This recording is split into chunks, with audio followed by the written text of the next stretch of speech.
1,500 medical doctors, nurses, and health professionals were killed. Not a single foreign journalist was allowed into Gaza. Shut up, please. Hold on, please. You know, it's really disgusting to have an interview with such a person. Let him shut up, please.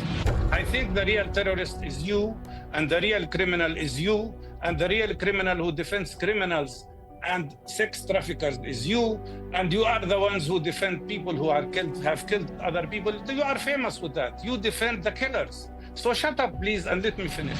Hold on to your seats, folks. It's another chaotic night on Piers Morgan Uncensored. And surprise, surprise, Piers has brought back Alan Dershowitz, everyone's favorite defender of the indefensible. This time, Alan's again recycling his greatest hits, accusing Palestinians of hiding behind hospitals and claiming every civilian casualty is somehow Hamas in disguise. But Mustafa Barghouti is having absolutely none of it. Armed with facts sharper than Alan's interrupting skills, Mustafa schools Dershowitz in Israel's grim toll. Hundreds of journalists killed, medical clinics reduced to rubble, and thousands detained without trial. Piers, meanwhile, selectively mute when Alan interrupts, suddenly finds his voice the minute Mustafa dares to swing back. Mustafa calls Dershowitz as a defender of pedophiles and rapists? Ouch! Yet somehow Piers remains shamelessly loyal, proving once again his idea of balanced debate means 2 against 1, just the way Alan likes it. If you're here to watch the double standards get dragged, kicked, and screaming into the spotlight, grab your popcorn. Mustafa's about to deliver. Let's jump in.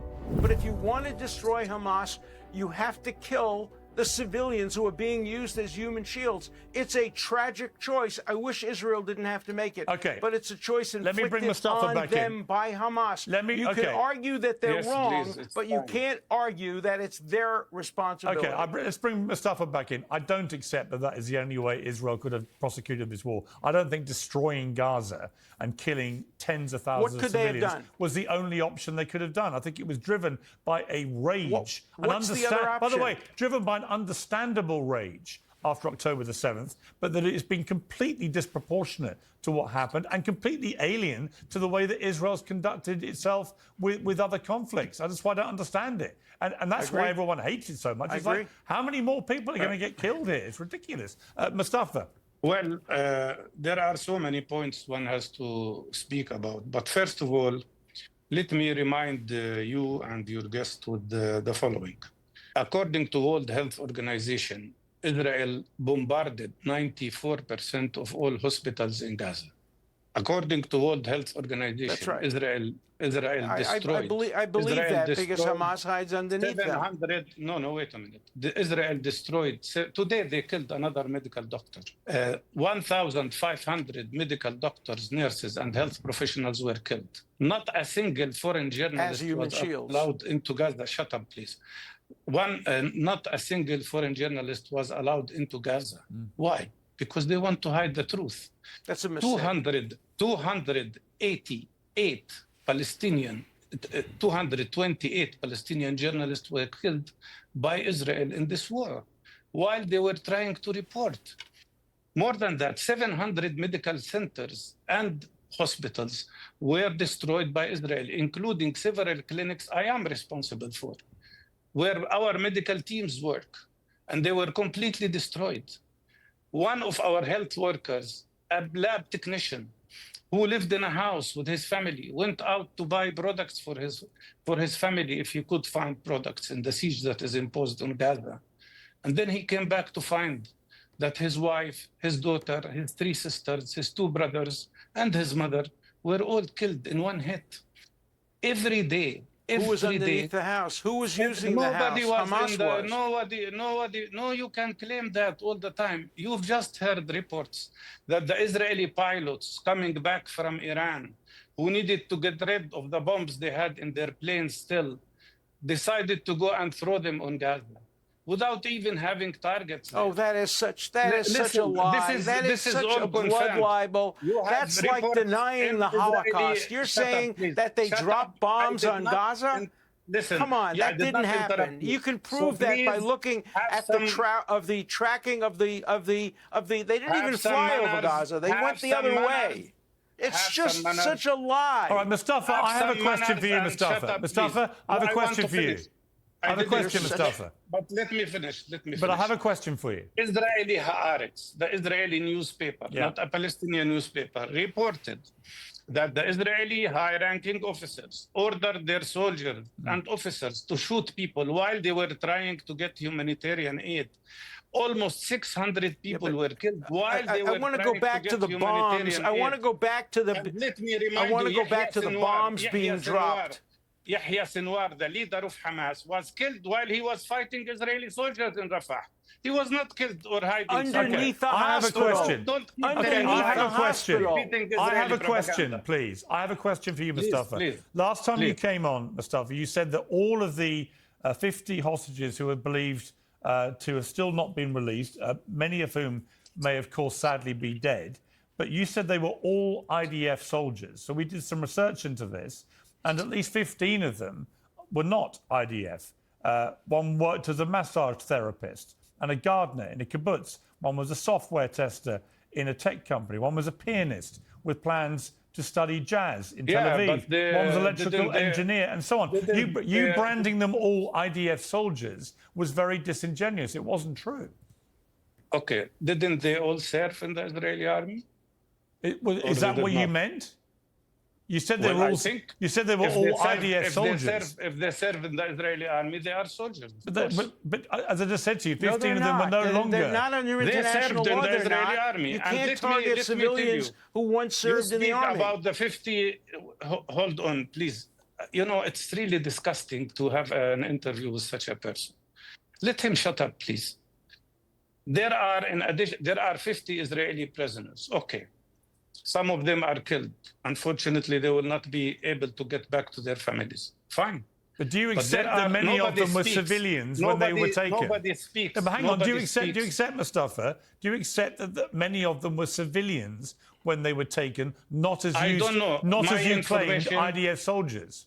My information is that they are all have served in the Israeli army. Well, that's very different because, as you know, no. It's different because, as you know, it is compulsory to serve for young men and women in the IDF, but only for a certain period of time. And 15 of the people who were taken out of those 50 were civilians when they were taken. It makes a big difference in international law. But there are other civilians who were taken, not only those, if they are civilians.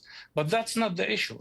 The issue is that besides the 50 Israeli prisoners, there are now 10,600 Palestinian prisoners in Israeli jail. Why nobody speaks about them? You know that out of them, I speak about them. They ought to remain in prison. They're murderers. They're rapists. They're murderers. They're terrorists. They ought to be in prison. I think the real terrorist is you, and the real criminal is you, and the real criminal who defends criminals and sex traffickers is you, and you are the ones who defend people who are have killed other people. You are famous with that. You defend the killers. So shut up, please, and let me finish. Out of the 10,000... What grounds do you have for calling Alan Dershowitz a terrorist? Let me finish my point. Sorry, Mustafa. No, you can't get away with that. What grounds do you have for calling Alan Dershowitz a terrorist? Because he keeps defending terrorists. He's a lawyer. Yeah, a lawyer. Are you saying that every lawyer who defends anybody is that person? Is that what you're saying? Yeah, but he cannot say that the 10,600 Palestinian prisoners in Israeli jails who are all civilians are terrorists. I think you should withdraw. You should withdraw your claim that Alan Dershowitz is a terrorist. You should withdraw it. You talk about rudeness. You should withdraw that claim that he is a terrorist. He's not a terrorist. And you are interrupting me, Piers, and you're not letting me because you're making outlandish claims about people being terrorists. I think the person who defends terrorist acts against other people is a terrorist. You think somebody who defends a terrorist as a lawyer is a terrorist? What a ridiculous thing to say. I didn't mean that if he is defending a terrorist in jail. No, I meant he is defending terrorist policies that Smotrich and Ben-Gvir He literally said he hates Smotrich and Ben-Gvir. Sorry? He literally said in this very debate that he hates Smotrich and Ben-Gvir. What more do you need? He said he's a friend of Netanyahu, who killed 50,000 Palestinian children and injured, who killed and injured 50,000 Palestinian children, right? He's his friend. Are you a friend of any members of Hamas?